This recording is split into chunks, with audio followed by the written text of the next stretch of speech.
And this is why one of the first reforms was land reform. You know, when I proclaimed martial law, I didn't proclaim martial law alone.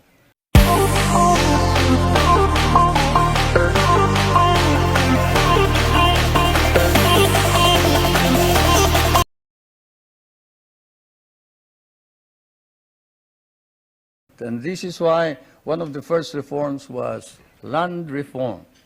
You know, when I proclaimed martial law, I didn't proclaim martial law alone. It is made to appear as if I just signed the decree and said, I impose martial law on each and every one of you. No. I asked the legislature to please pass a law proclaiming martial law because there was anarchy in the country. Now, let me say this. The opposition was strong, and they were members of the Security Council, and somehow they adopted a resolution which required that there be a unanimous vote for the armed forces to be able to move. And therefore, the armed forces was immobilized. At the same time, I asked the opposition party to come and join me in a coalition government. I offered one half of the cabinet. And of course, they laughed at me and said, why should we join you? We're going to take over the government. By the time you are through with the exercise, you're dead, politically and otherwise. So, and they refused to join me. I asked the advice of the judiciary.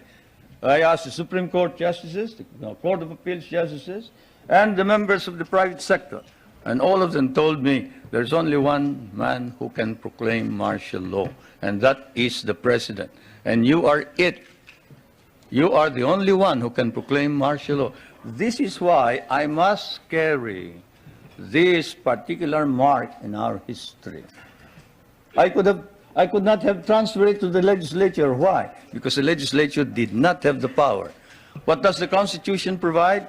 The President shall be the Commander-in-Chief of the Armed Forces of the Philippines, and he may order the armed forces out to quell any disorder, riot, rebellion, invasion, insurrection, and in case of invasion, insurrection, rebellion, or imminent danger thereof, when the public safety requires it, he may suspend the privilege of the writ of habeas corpus or proclaim martial law throughout the Philippines or any part thereof. What does that provision provide? It provides that only the president can proclaim martial law.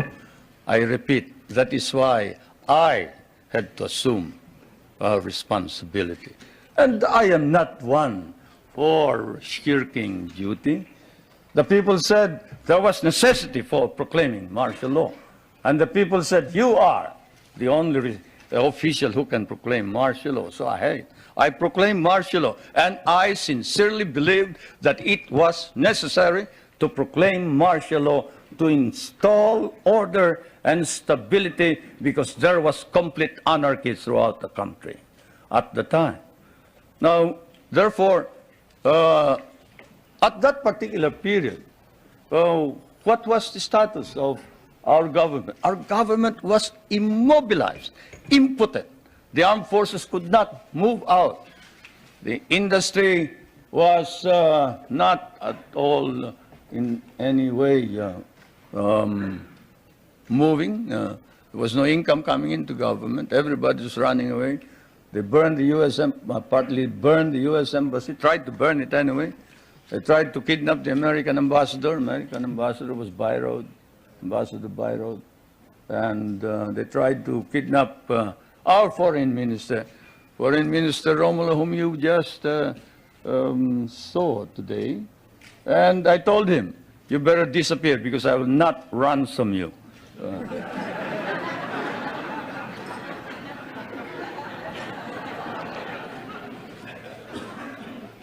But whatever it is, they burned the Manila International Airport, they bombed the Supreme Court, they bombed the Constitutional Convention, they bombed the City Hall, they burned part of Malacanang Palace, they attempted to kidnap my children, they attempted to kill the president 8 times. There was, of course, an attempted assassination against the First Lady. You all know about that.